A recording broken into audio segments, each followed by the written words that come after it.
Welcome to Category 5 Technology TV, episode number 419 for Tuesday, the 29th of September, 2015. I'm Robbie Ferguson. Tonight we're going to be looking at a barcode scanner that actually is able to scan not only plugged in, but also over Bluetooth, kind of taking the whole mobile POS thing to the next level. You want to stick around. Welcome to Season 9, by the way. We've got a great show planned for you, a great season ahead. Sasha Dermanis is here with us. Sasha, how are you? I am great. Here's what's coming up in the Category 5.tv newsroom. Facebook founder Mark Zuckerberg has announced plans to help bring the internet to UN refugee camps. An Ubuntu-based open source operating system is running 42% of Dell's PCs in China. According to a study released yesterday by NASA, water, a key necessity for life as we know it, still flows sometimes on the surface of Mars. Chinese smartphones mounted a massive web attack against an unnamed company website. Android 6.0 Marshmallow is coming to Nexus owners next week. And Facebook has launched a 360-degree interactive video with a Star Wars exclusive. Stick around, the full details are coming up later in the show. This is Category 5 Technology TV. Starring Sasha Dermatis,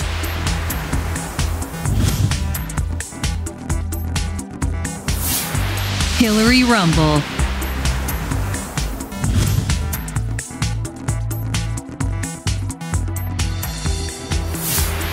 Krista Wells,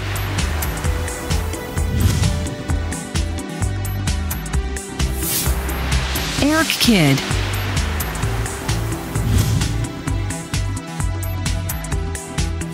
and your host, Robbie Ferguson.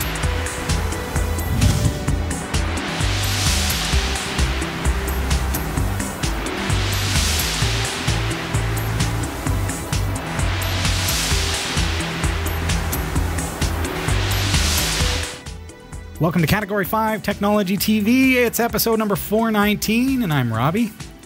Love for you to help me welcome my friend Jeff Weston to the set tonight, our newest addition to the Category 5 family. Good to have you here, buddy. That's a great start. Couldn't have planned that. How you been? I've been good. I'm excited to be here. It's been a long time coming. Yeah. Jeff, for those of you who are longtime viewers, was on episode 9. Mm-hmm. I'm talking 9 weeks into this show. Yeah. Jeff was on the show. And I guess because you weren't in town, we could never really hook up to do a regular appearance. He's just moved near the studio, so here he is on board for Season 9. So I'm looking forward to it. Going to be very, very good. So that's Jeff Weston, everybody. Recognize the face. He's going to be your best friend for the next 12 months. Oh, best. I have a contract length? 12 months? Oh, at least. Oh. At least. Good to know. How come Jeff is the best friend? Jeff is one of the best friends. We are all best friends here, Sasha. I am a middle child. Yeah, she didn't get the memo. Yeah. Welcome to our chat room. Want to say hey to Bob K54. I saw Al Peck is joining us again this week. Nice to see you. Garby's here. Who else is with us? We've got GWG, How Field. Nice to see us. Mm-hmm. Life of Pi is back with us again this week. Nate UK, good to see you. Nate UK, every time I see his name, it reminds me that we've got our Kodi channel is stable. You can go to cat5.tv, or pardon me, it's github.com/cat5tv. And right there is our Kodi channel, which will allow you to watch Category 5 TV on Kodi. So that's pretty awesome. Thanks to Nate UK for making that happen for us. Dreamweaver 909, nice to see you. Toby also back again this week after a fairly lengthy away from the show, has decided to come back, and we appreciate you being here. So thanks for being here. Cool. So Jeff, you're brand new. So there may, I purposefully will have some awkward pauses. Perfect. Tonight, Excellent. Just to help Jeff to get the feel of the show. Yes. We've got tons of viewer questions that we're going to be looking at a little later in the show. Today, we all raise our mugs. It is international, or I guess national they call it, but international we'll call it today because this is a worldwide show. Yes. International Coffee Day. So cheers, Sasha. Ooh. Cheers. Cheers, everybody. All right. So what are people doing to celebrate International Coffee Day. We've got our mugs. They're buying our mugs. That's what they're doing. There you go. Can you see to those? celebrate. You want to get a look at that? So these are our Studio D coffee mugs. They're available at shop.category5.tv if you want to pick one up. We've got a great selection there. You see them here on the set. Who else is participating in National Coffee Day? We've got StarTrek.com. 20% off all drinkware. Which is awesome. So if you want a Starfleet encrusted mug, that's pretty cool. You have to use the coupon code on checkout. Cheers20. That's the number 20, not 20. Yeah, not spelled out. Yeah. Catherine Janeway, incidentally, was a big coffee fan. Yes, she was. So it makes sense. Yeah, it really makes sense. I would agree with that. Yep. Dunkin' Donuts. Tell us about Dunkin' Donuts. What are they doing? Well, you can get a free medium cup of Dunkin' Donuts, hot or iced. There's dark. still time. Yes. There's still time, folks. If you got a Dunkin' Donuts near you, Pete's Coffee and Tea has got a free small cup of Pete's Major Dickinson blend with any purchase of a baked good, oatmeal, or fresh food item. Krispy Kreme. I like Krispy Kreme. You can get a free small coffee. An original size donut. And a donut? And a Krispy Kreme donut? And a donut. Glazed nonetheless. 8 seconds in the microwave. Perfect. Wawa has free coffee in the size of your choice. Extra large. I will take a barrel, please. Who goes and gets a free coffee and says, I'll have a small, please? A lot of people, believe it or not. That's nuts. I see it all the time. I don't want to take advantage of the system. Yeah. Sasha, do you have? That's very Canadian. That's a very Canadian situation. I'm getting it for someone else. I have a coffee story, though. Today I was given a free cup of coffee from Galapagos Islands. Ooh, tell us about that. It was $50 a pound if I wanted to buy the pound. But first one's free, and there you go. $50. So they get you hooked. Was it incredible? It was the best? Incredible. Yeah. I think probably tasted better because I knew it was $50. Oh, was it Charles Darwin approved? Likely. Yes. Excellent. We've got Lamar's Donuts has given away free 12-ounce cups of coffee and free mugs while supplies last. Nice. So get on over to Lamar's Donuts. Yeah, Sheets. You get a free coffee from there. Great. And Staples, if you want to go on the tech side, if you put a photo up on social media, hashtag office mugshot, you drinking a coffee, you can get a chance to win a free coffee pack. Oh, well, here's our picture. That's right. Hello, Staples. Send me a coffee pack. Hashtag this.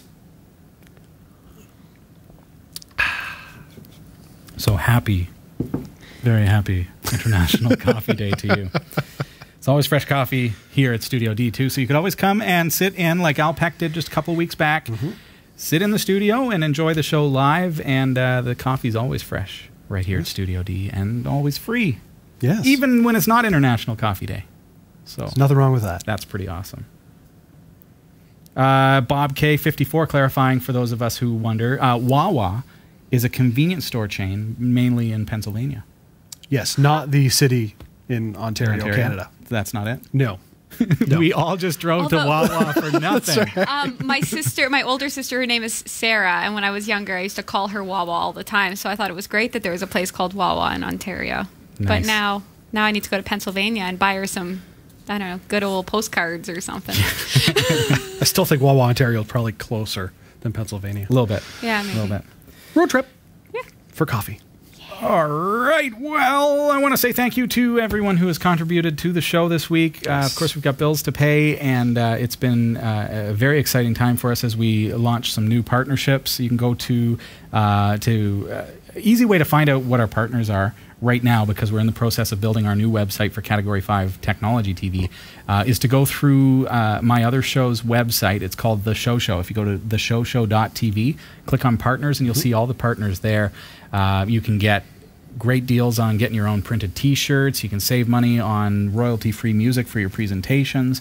Nice. You can use Amazon, you can use eBay, you can use Newegg, and you'll be supporting Category 5 TV, the whole network, as you do so. So thank you to everybody who's been doing that as of late. Should we jump right into it? Sure. We've got the Teamy TMCT10 laser barcode scanner. Close your eyes. Try saying that 10 times real fast. That would be tricky. It would be tricky. This one's unique because it's got USB and Bluetooth. Yes. You came in with your tablet and said, it's I not going did. to work with my tablet because I don't have USB. It's true. Oh, you got an iPad? No problem. It's got Bluetooth right in this barcode scanner. So why do you need a barcode scanner?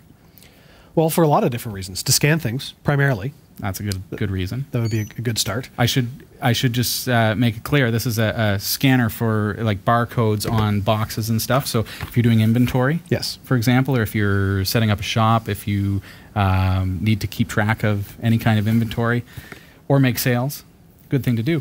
But this scanner here from Teamy is, because it's Bluetooth, it'll work with Windows, it'll work with Linux, it'll work with Mac, it'll work with your iOS devices, your smartphone, your tablet, your Android devices. We've tested it across many different devices.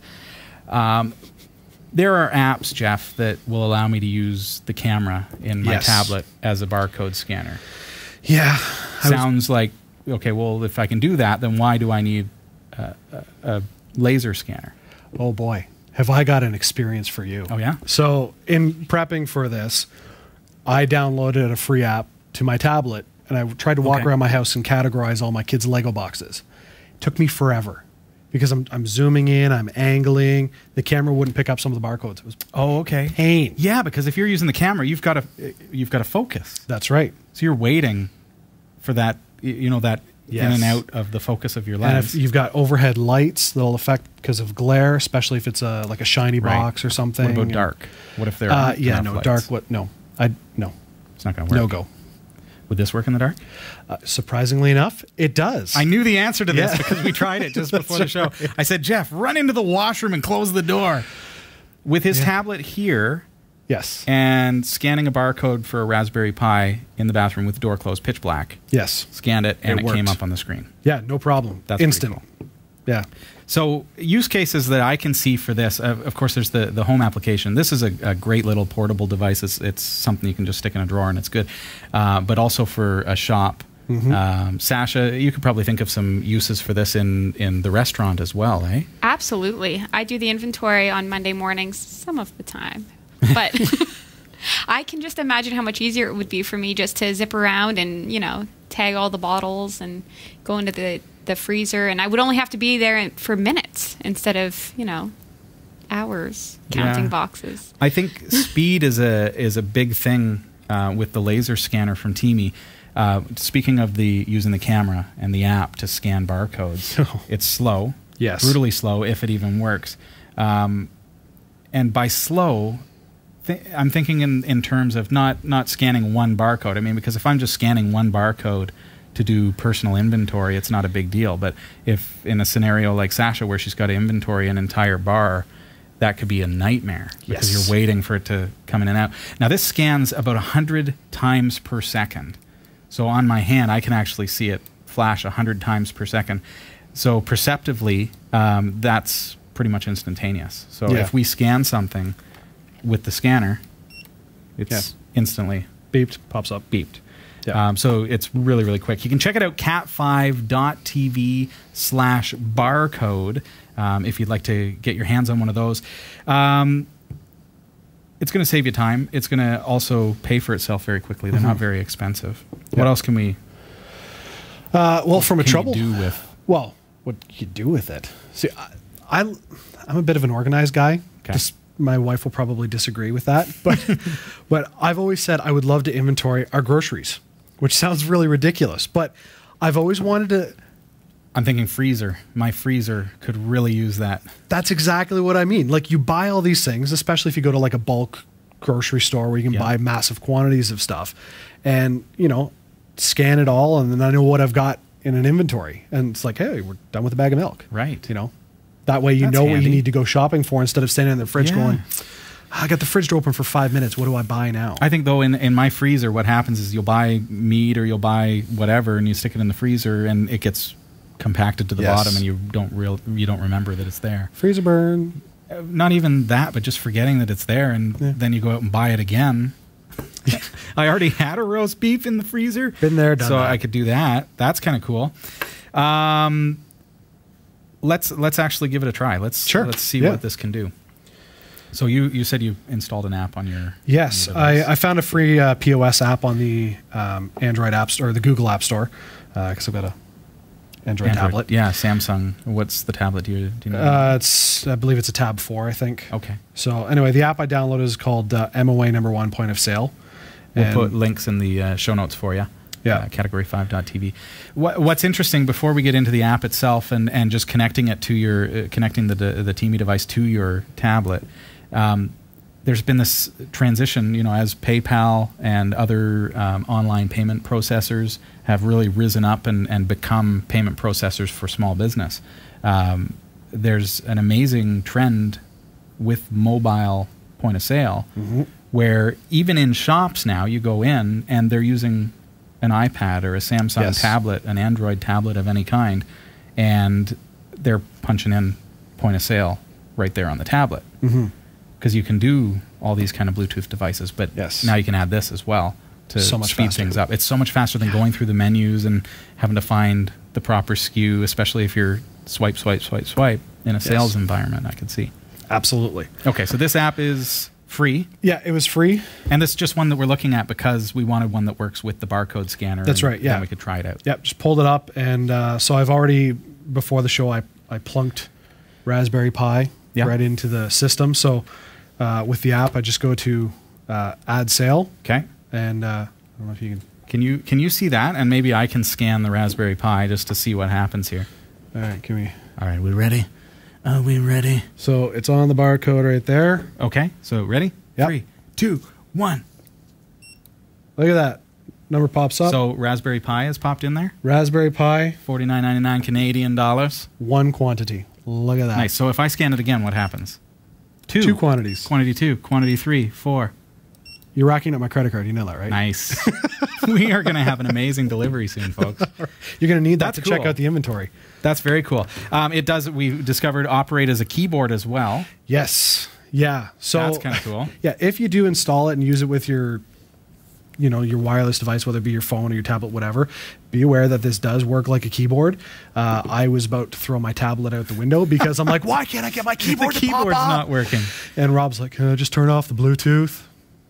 Then it worked. Well, I just turned off this. Well, yeah. Because it is the default keyboard now, so you do have to set that up. Yes. So that you still have a keyboard when this is connected. But what that means is that I could, and I'll show you what's in the box, but I could actually use my computer and bring up a spreadsheet and like on create Excel, a home inventory or whatever spreadsheet application. Create home inventory on a spreadsheet, scan in the barcodes. It's got serial numbers or whatever. So looking at the box here from the TeamE TM-CT10, just real quickly, comes with a USB charger so you can charge it up. Charge cable, which is also, it doubles as it turns it into a USB barcode scanner so that you can use it without having to use Bluetooth. Okay. Now, is that so you that. can sync it up to your computer? Or, does it have an onboard hard drive in any capacity? It does, yeah. And it actually stores up to 2,600 codes in the device. So if you're away from the computer, away from the point of sale, away from the tablet, and you can't reach it, you can scan inventory in the wine cellar downstairs, for example, and then bring it up and sync it. 2,600 bottles of wine, that's a lot. There you go. It came with a Bluetooth USB adapter as well to make it so that if my desktop computer doesn't already have Bluetooth, now I can be wireless. So if you've got an older point of sale or one that just simply doesn't have Bluetooth, because why do you need Bluetooth? Because this is kind of a new way to do things. Right. Everything's hardwired, right? Yep. This will allow you to add that feature to your computer. So that's cool. So very nice. That to say, now I can plug that into my computer and I can start scanning. And because this operates as a Bluetooth keyboard, there's no drivers to install. There's nothing that I need to do beyond just plug it in, turn it on. And now I've got the ability to scan in barcodes automatically. Nice. Want to see something cool? Absolutely. Can you bring up the Amazon website on your tablet? I can. While we have this connected and paired. It's really quite easy to use. It's the TeamE TM-CT10 laser barcode scanner with the USB and Bluetooth. If you've got a small shop, if you want to do home inventory, it's really great. I'm offline. Oh, you don't have internet on it. No. That's cool. I could bring it up on my phone. Could we do that? Yes, we can. If we could. Okay. Absolutely. Because it is kind of cool. Bear with me. The kids got a kick out of this anyways. Amazon.ca. Okay, so just in the search. Yeah, no, just wipe that out. Oh, okay. Okay. I'm wiping it out. So show that to the camera there, and just highlight the search field. Okay. Search field is highlighted. Okay. Now watch what I'm going to do here, and we haven't tested this, but just assuming. Okay, so I've hit the scan. Oh. Did it? No, you know what? Oh, we're not synced to the phone. What would happen? Because so what theoretically would happen if we were planned ahead to have internet? Here, on tell the you what. tablet? Why don't we show them how easy it is to sync it with Do you want Bluetooth? to pair it? Sure. Let's do it. Live TV at its greatest. I know. Okay, so what we're going to do, we're going to turn this off by holding in the trigger. There's only one button. Okay, so now it's off. Now I'm going to hold it in for 10 seconds. Okay. Now it's on, but keep holding. 2, now it's syncing 4 to Bluetooth. Did you hear that? Oh, there it is. Okay. So now if you bring up your Bluetooth. Bluetooth. Oh, come on. It's waiting to pair. Yes, I know. Settings. He's going into settings, Bluetooth. folks. This is There intense. we go. There we go. So you want to show the camera? All right. So I'm trying to pair to the device. Okay, it's got it. All right. Now I have to put in the PIN. Which was 10010. binary.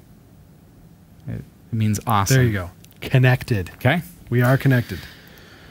So Bring up Amazon. Hey. There we go. Okay.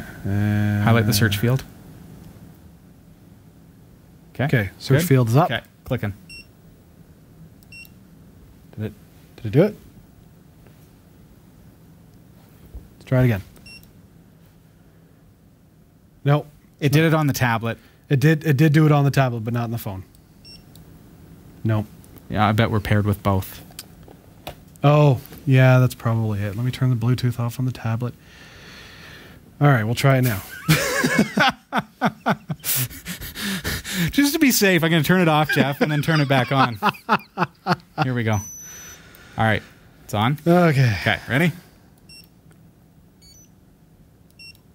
There we go. Okay, so what happened? Okay. Can you see? There we go. It popped right up. So there's the Raspberry Pi. Raspberry Pi desktop. Okay. 512 meg. Right on there. So there are so many different uses for it. And it's available through our shop, but go over to cat5.tv/barcode to check it out. All the specifications are there on Amazon as well, which helps you to figure it out. We've got, what you can do is go to your favorite app store and search for mobile POS, and you're going to see some of the apps that are available for you. Like we said, we're looking at a free one tonight. That's right. Does that, and that worked pretty well.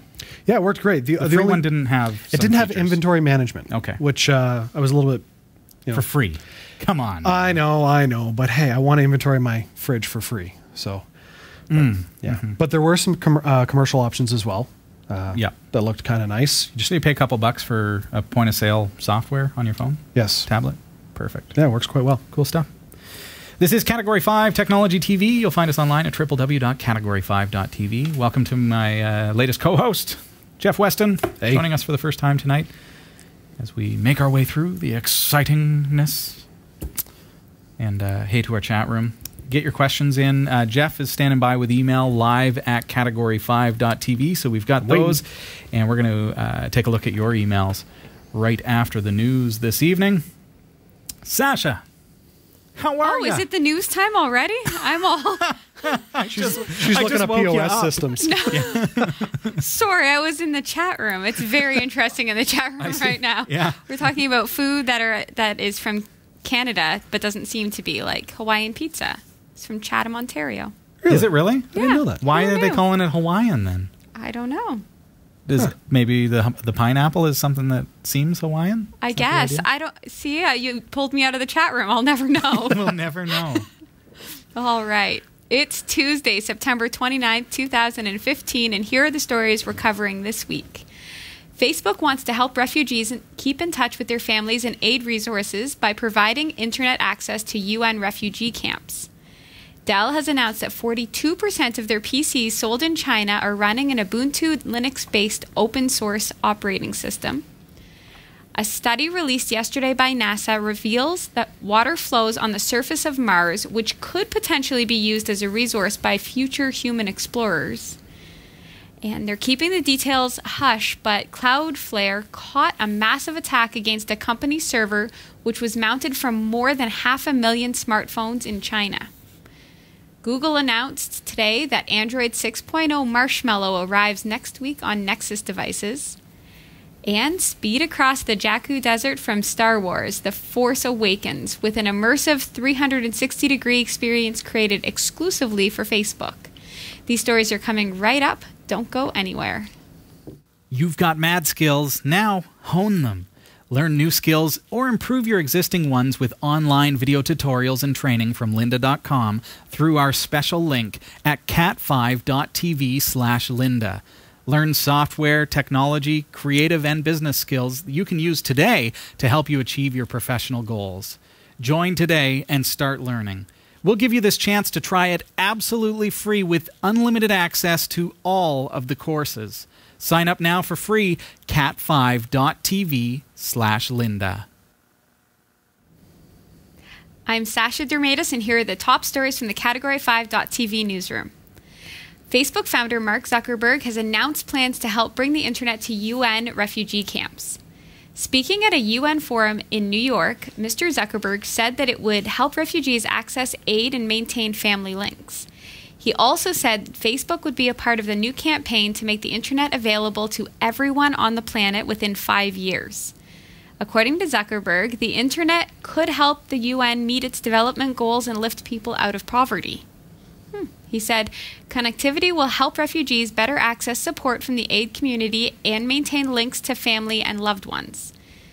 Some 3 billion people around the world have internet access, and the connectivity campaign aims to bring the internet to the other 4 billion people.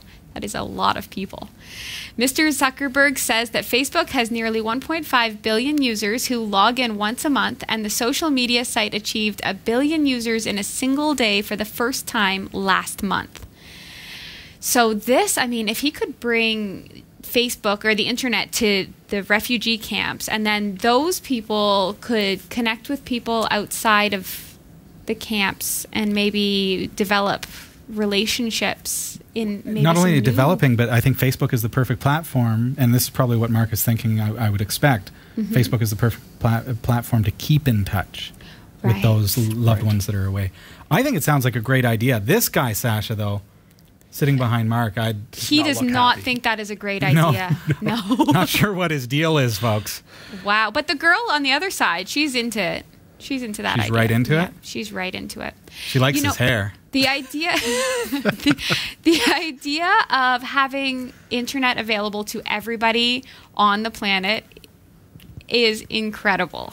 I like the idea of having it accessible. And I think we did a news story once where they were thinking about doing balloons as like internet hubs or something. Yeah, so I think Google was planning something like that, probably doing it already. So I guess Google and Mark are talking. You know what's going through my head right now is Scotty's voice saying, "We don't have enough IP addresses." Exactly what I'm hearing. I thought we did new IP addresses. They're working on it. Yeah. It's going to happen. It's got to be rolled out a little faster than they're doing, I think. Well, they have 5 years. All right. Open source fans rejoice. The year of the Linux desktop has arrived, according to Dell. In China, Dell has reported that more than 40% of the PCs it sells run a variant of Ubuntu Linux that Canonical helped develop. Specifically, Dell said that 42% of its computers in China run Neo-Killin, an operating system that originated as an effort in China to build a homegrown alternative to Microsoft Windows. Also known as simply Killin, the operating system has been based on Ubuntu for the past 2 years, when Canonical began collaborating with the Chinese government to create an Ubuntu variant tailored to the Chinese market, which is why it's called Killin. I found out that Killin is a mythical deer-like creature. I had to Google and see why they called it Killin. Earlier versions of Killin, which had been around since 2001, were based on other operating systems, including FreeBSD. Ubuntu Killin looks and feels a lot like modern versions of Ubuntu. It sports the Unity interface and runs the standard suite of open source apps. However, Killen's default theme makes it look just a little bit more like Windows than stock Ubuntu. In light of China's hostility towards modern editions of Windows, the news does not bode well for Microsoft's prospects in the Chinese market. Still, Dell has a long way to go. 42% is indeed impressive, but Dell itself only holds 12% of the Chinese market. So overall, the impact of their statement actually affects less than 5% of the overall computer market in China, which is still predominantly Windows-based.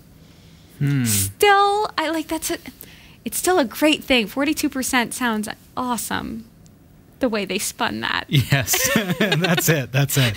Sounds like a lot, but they're actually small in the market. Yes. And I love Linux operating system names. Like, I like there's Linux Puppy, right?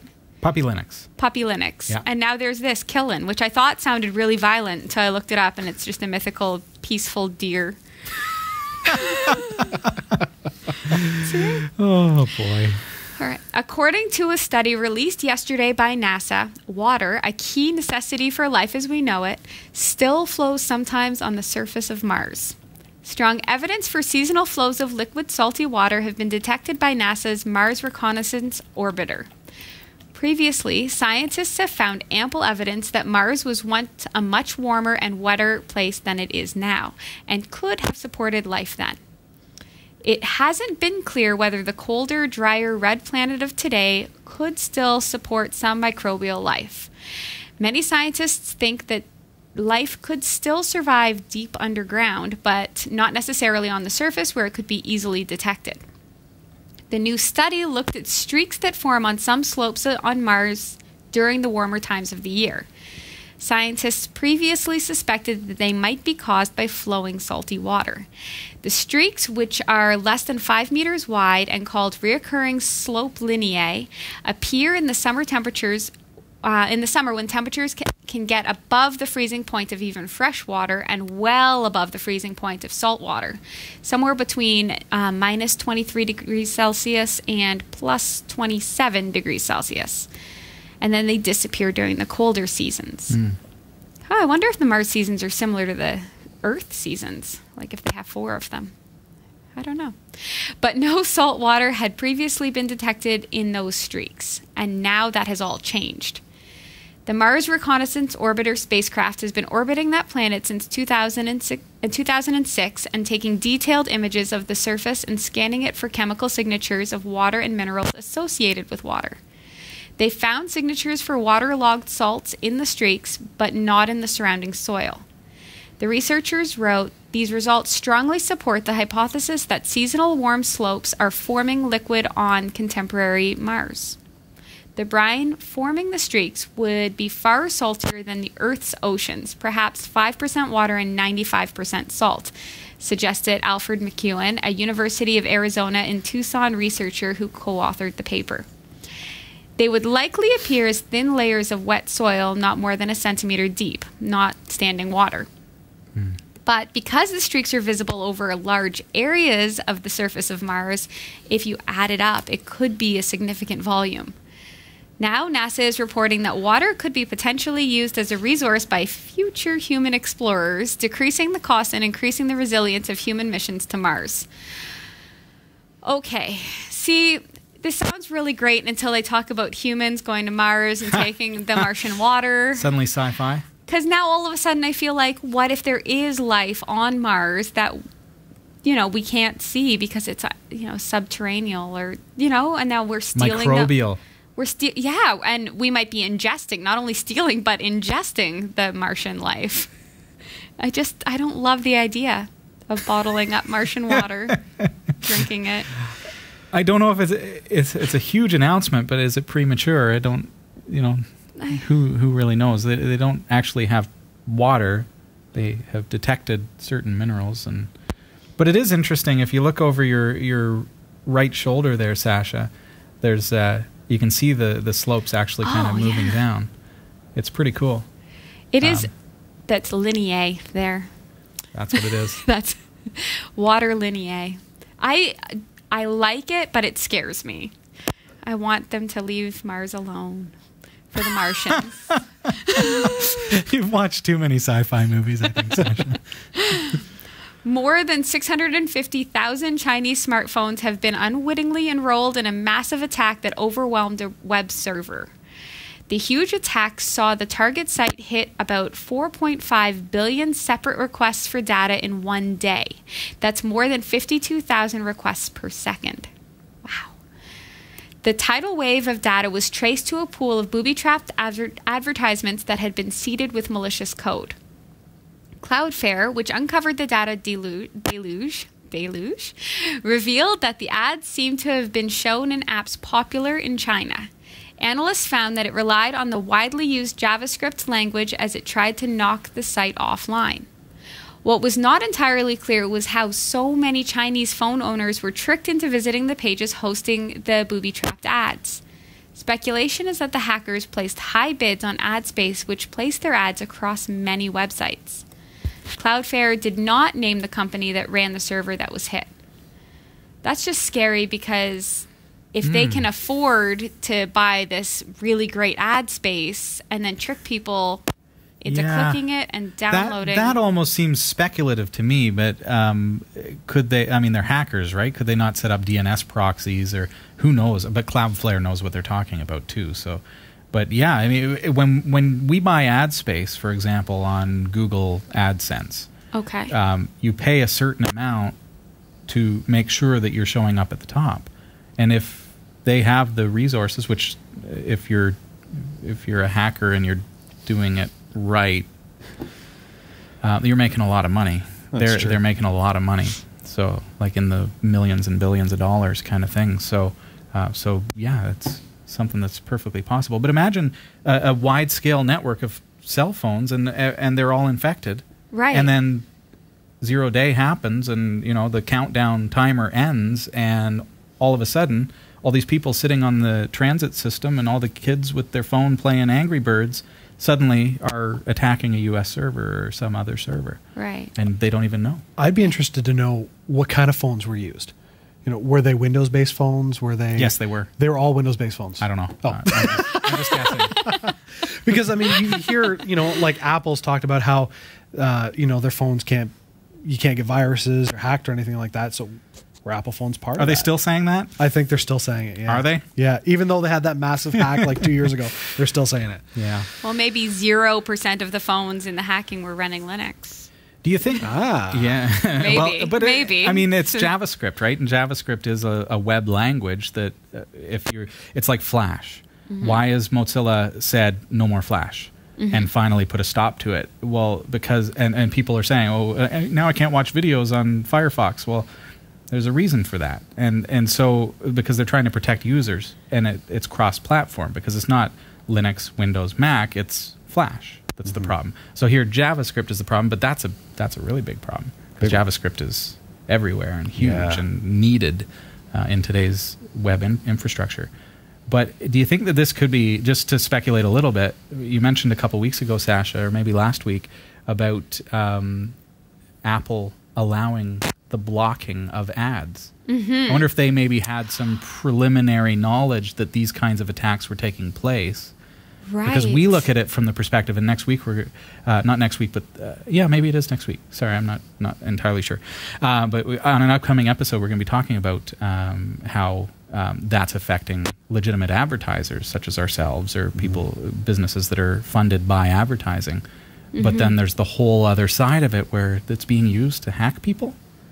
Oh, yeah, I guess. I mean, there is the spin too that they just want it to see, like they want their program to be downloaded to block apps or to block ads, right? So now they'll report on something. We don't know that it was ads that actually caused this. Right. Right? Mm-hmm. But they'll bring that up as a possible option maybe for some fear mongering. You never know. Yeah. Usually I'm the conspiracy theorist. True that. Talking about Mars like there's aliens there. No, there's not aliens. There's Martians on Mars. Oh, okay. Sorry. Yeah. I thought Matt Damon was the only one on Mars. Apparently. He's the only Martian right now. Google today announced that Android 6.0 Marshmallow will be widely available starting next week. Such yummy names. Unsurprisingly, it will roll out to Google's line of Nexus smartphones and tablets first, with other devices receiving it at a yet-to-be-determined time. Android 6 does not have the huge visual makeover that last year's 5.0 Lollipop brought, but instead is focused around a lot of under-the-hood improvements for better stability and user experience. One of the new features is a power-saving mode called Doze, which lets the system shut down processes when it detects that the device hasn't been moved or used for a period of time. That's a smart move. Another headline feature is a revised app permissions system, which will give users more control over the data that their apps have access to. Marshmallow will let you approve or deny access to things such as a camera or a location on a case-by-case basis, much like how iOS has handled permissions.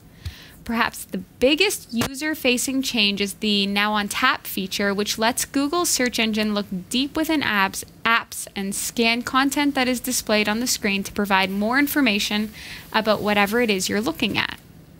You'll also be able to ask Google Now for more information in a more contextual way, depending on what you're looking at on your screen. It's not yet clear how many of these features will make it to the broader Android ecosystem, but Nexus owners can expect to be able to enjoy all of them.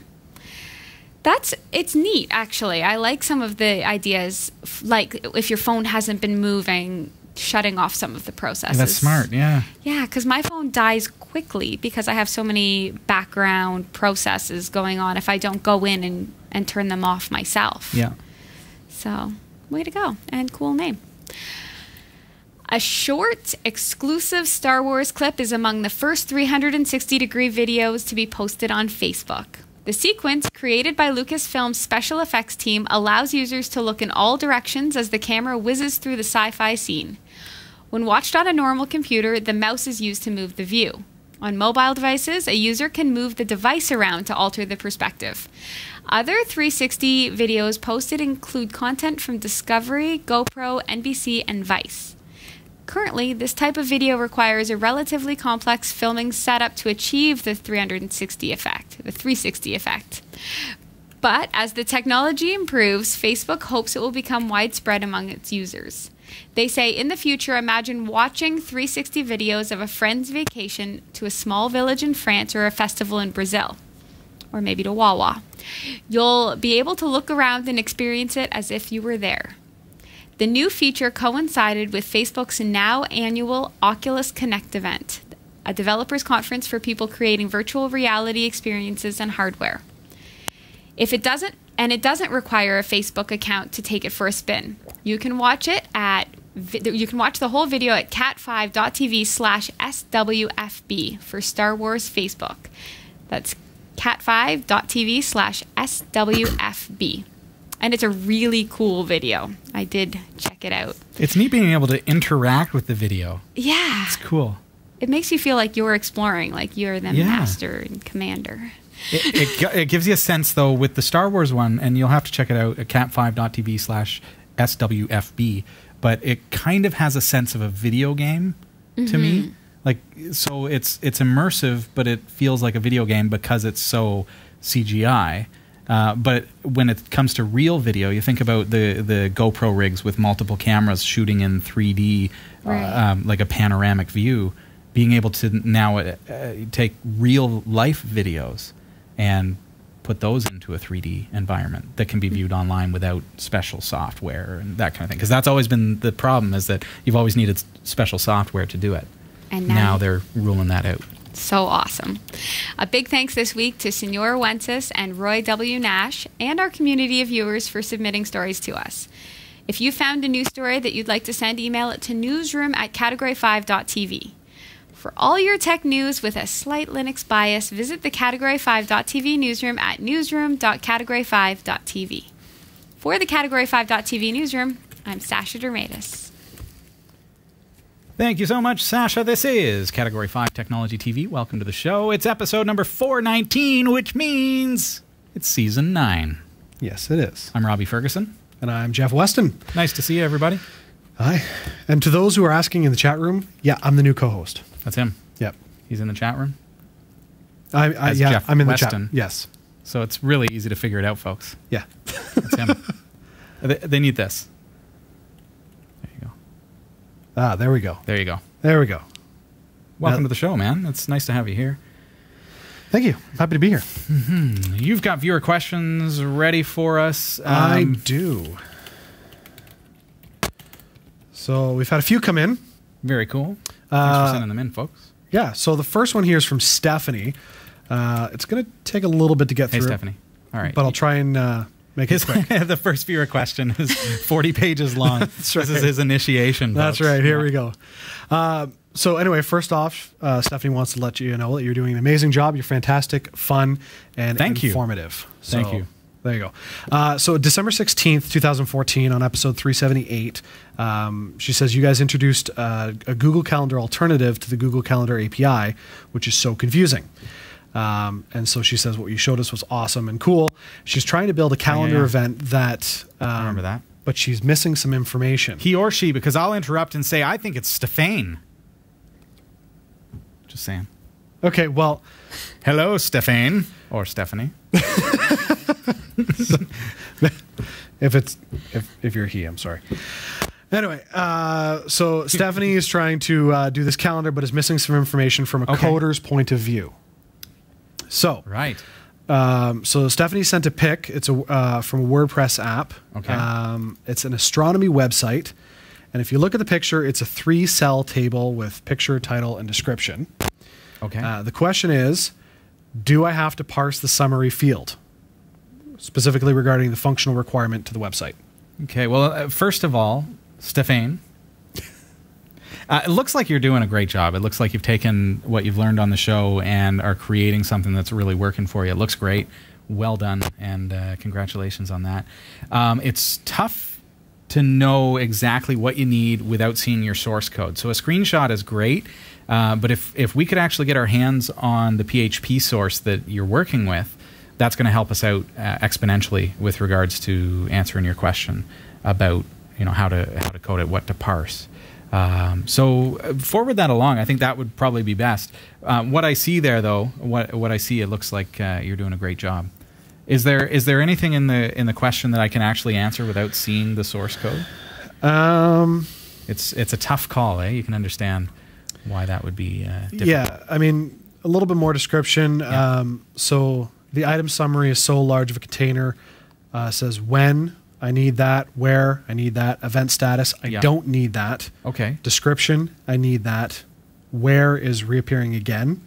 Event status again reappearing as is event description. So we're getting duplication in the array. So that could be depending, again, I need to see your source code. That can happen if you're parsing from XML, for example, and you're converting it to an array. Okay. Then sometimes you can see duplication like that, and there are easy ways around that. Send me the source code, and I'd love to help you out, and we'll even do that on the air. But without the source, it's impossible to really know. So what I would do is I would grab that source, I'd run it locally in PHP, just through the command line, see what it outputs, and then I would do a print-r on the array that's generated by the Google Calendar. So what Stephane is doing here is pulling the information from a Google Calendar and converting it over to a PHP object or array, and is outputting it to the browser in a format that doesn't look like a Google Calendar. Right. It looks like their own customized layout. So that's really, really cool. And I would just want to see the source, and then we can help you out a little better. But I would print-r the array itself and see what you're seeing. So cool. Thanks for sending in. Anyways, keep up the good work. All right. So from MainGeek75, Hay was just watching the episode from September 15th. You're answering questions about Windows 10. If you install Windows 10 from ISO USB, do you have the option to? You have the option to upgrade, but you must have the key if it's a first install. Oh, okay. This is 2 weeks ago. We were talking about Windows 10, and if you install the free upgrade, not the upgrade, but instead create the ISO and then wipe your system and then install, even though you have a legitimate Windows 7 license, it won't get that license, and so then it's an inactive version, and you've got to buy. So just to give you some background of that, what happened there. That was a Teeny Drone episode. Was it? Or Yeah. Was it Teeny Drone? Was No, that the one outside with the camera. Was that? Yeah, you were here for that. So Yeah. if you remember, That was a good one. yeah. Oh, it was I an enjoyed awesome that. one. That was Tune fun. into that. Yeah. 2 weeks ago. So continues, if you choose to upgrade this PC, then as you stated, it will use your current version key. However, if at a later time you need to format the computer and reinstall, you don't need the key. Oh. Yeah, all that will happen is that it will ask you for a key, but you click on the skip this button, and then Windows is finally installed, and you can activate it. It will automatically go to the activation site, and so as Really? long as the hardware matches what's on file, it will activate. However, if it's different, then you'll need to go through the first step of the installation. Your hardware. If Yes. your hardware differs. Yeah. If you change your CPU. Then you're going to go to the first step. So it sounds like what Main Geek is telling us here is that if I were to upgrade to Windows 10 from Windows 7 or Windows 8 or whatever it is that I'm running that gets the free update and then activate it, then I can create the ISO, reformat my computer to get rid of all the cruft that's left behind from Windows 7, do a full install, and it will be active because Microsoft took a snapshot Of your hardware. Yeah, they know everything about my hardware now. Since I Yes. installed Windows 10, I've given them the authorization to know everything about everything. Of course, yes. So I guess that would be a convenient thing. Yeah. I don't like upgrades in the sense that, like I say, if you upgrade to Windows 10 from Windows 7, there's a lot of stuff left behind from Windows 7. Yeah. And so I'd rather do a fresh install if I were to do it. And they're also very different operating systems in the way that they function. So you're going to Sure. have tons left over. But if you're on Windows 8, 8.1, especially Windows 8 though, and you want to get back to a more traditional interface, but Windows 10 is a lot faster, and you don't mind the privacy issues, then it's probably a good upgrade. Maybe that's what happened with all those Chinese phones. They all upgraded to Windows 10. You think that's what did it? You never know. There's a great tool which we'll show on the show. I suppose I should do an install of Windows 10 at some point. There is a great tool that is freely available. I'll post a link for you in the show notes, but it allows you to add the registry keys and change the registry keys with a couple of clicks. Oh, cool. Just with checkboxes to enhance the privacy by disabling some of the features. But keeping in mind that you're only really changing a registry key that Microsoft has allowed you to change. Right. So you're not really turning off things in the back end. You're just changing a setting in the security settings. So, Cool. yeah, we'll show you about that. All right. Thanks for the email. So another one here from Old Salt Hey, Old Salt. says, "Hey Robbie, I have a dual boot system, Point Linux and Windows 10. Don't like 10. Now, Oh, after we just said, oh, it's probably an okay upgrade if you don't mind the security things. That's right. Old Salt hates it. That's right. But now that 10 is on the notebook, I can't roll back to 8. I tried to boot. Oh, yeah. Tried to boot into Point with my boot stick this morning, but it didn't work. Boot stick was made on Linux, Windows 8 dual boot before upgrading to Windows 10. I'm just realizing if you don't know what is being said here, out of context, it makes absolutely no sense. That's fair. Booting from Point from the stick. Yes, that's right. So we got a pointy stick. All right. So Point Linux is the distro, the Linux version. What's up, Sasha? You were going to ask, was that the Linux distro? Yes. Yeah. Yes. right. Continue. Okay. So Point Linux on a stick is the flash drive booting up, but can't get Windows 8 back. Yes. Plain and simple. You've upgraded to Windows 10. It's gone. Yes. So all of that to say, the question is actually really quite simple. Okay. So Old Salt thought we did an episode on this, but can't find it. I don't believe that there's any downgrade process, Old Salt. There's no undo button when it comes to upgrading to Windows 10. However, you've got the license key for Windows 8. You may have the installation media that you can reinstall. If I can go back in time, and I know it doesn't help you, Old Salt, but maybe it will help the next person who's thinking, hey, maybe I'll do Windows 10 upgrade, just as an example. So I know it doesn't help you, Old Salt, but when you say that we've done an episode and you think that it related to this, I think what you may be referring to is when we taught how to use Clonezilla, which Okay. you boot up from a flash drive and you create a clone of your laptop or your computer. So you've got Windows 8 installed or Windows 7 or whatever.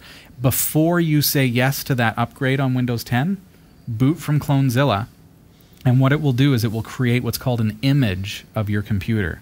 And that is exactly a copy of everything that's on there. So that's not only a backup of all your files, but it's also the operating systems, all of your partitions. So be it Point Linux, Windows, whatever. So then you save that to a NAS unit or something else on your network or an external hard drive and get it off of the system. Then you run through the update process to Windows 10. And you say, oh, I hate this, which is the case for you right now. And so then you just boot back up from Clonezilla, you plug in that drive or connect to the NAS, and you take the image and go through the reverse process of now taking that image and putting it back onto your computer. Right. And so then, next time you boot up, it's exactly the state that it was the first time that you ran Clonezilla.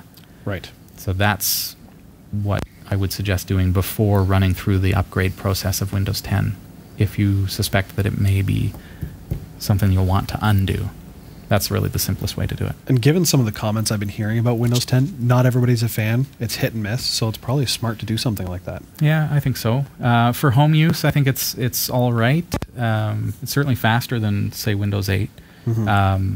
It has a lot of problems with certain hardware and especially software in business. Business is what we're finding is that big vendors don't update their software as regularly as they should, and so you get software that a business relies on, and you say yes to the question, do you want to upgrade to Windows 10, and suddenly that software that you're relying on to do inventory, to do whatever else, part lookups and things like that, no longer works. Mm-hmm. Or the hardware that you have no longer works. And sure, you can boot into Windows 10, but the stuff that you use for day-to-day business doesn't work. Outlook is another example, Microsoft Outlook. Yes. That's a huge thing that you use for Windows, or on Windows for email if you're in business. Mm-hmm. You're using a MAPI connection to an Exchange server or Zimbra server, and if it breaks because the version of Outlook that you use is not entirely compatible with Windows 10, then you lose access to email, or have some weird anomalies or corrupted data files and things like that. So it's for home use. I wouldn't do it for business at this point. Cool. Okay. Comments from Garby. Yeah, so Garby, I guess... Hey, Garby! Taking a look from the chat room in the past, someone wanted to know about Chromebook the other week. Yes. Episode 417, I believe. 2 weeks ago. Yes. So what they're saying is some links were provided of Garby's favorite Chromebook. Oh, okay. Yeah, you know what? The question came in from SoundPro69 saying, what Chromebook should I go with? And I'm honest, and I'll say I'd ask Garby. Garby's the guy in the chat room that knows all this stuff when it comes to the Chromebooks. So he came into the chat room and said, here's a couple of my favorites. There's the Asus Chromebook Flip, and says it's got touch and it's not too expensive. Then the other one that he would recommend is the Acer Chromebook 15. Says can't beat the Pixel. The main downside to the first one, the Flip, is that the processor is not that great. ARM-based Chromebooks always seem to be fairly laggy. So those are the two recommendations that came in from Garby for you, SoundPro69. Cool. So, do we have, we've got 30 seconds, Jeff. We got 30 seconds. Where's the time go? All right, go. So a quick one about the Epson printer. Yeah. Awesome. So don't know if you got around to it, but you might want to mention that the ink provided can print 11,000 black and white or 8,500 color pages, and a $20 refill of black can print 6,000 pages. Wow. Yeah. $20 to refill it? That is a screaming deal. It's economical, isn't it? Do we have enough time for Jeff just to come step onto the set here with his awesome green shirt? Oh, no. Would he just disappear? Yeah. Well, the chat room would like to see his floating head. I suppose I can do that. That's what we'll. All right, that's how we'll end the episode. We'll have to unplug you before. Oh, you've got enough. No, he's got enough space. Have I got enough? Yeah, just dip on over it. Sit here. Floating head.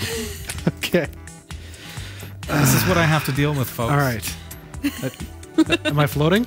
Or yeah, kind of, sort of. Lose the blazer. Oh, blazer's got to come off. Oh. And so does the microphone. There we go. That's what happens, folks. Sasha, get in here.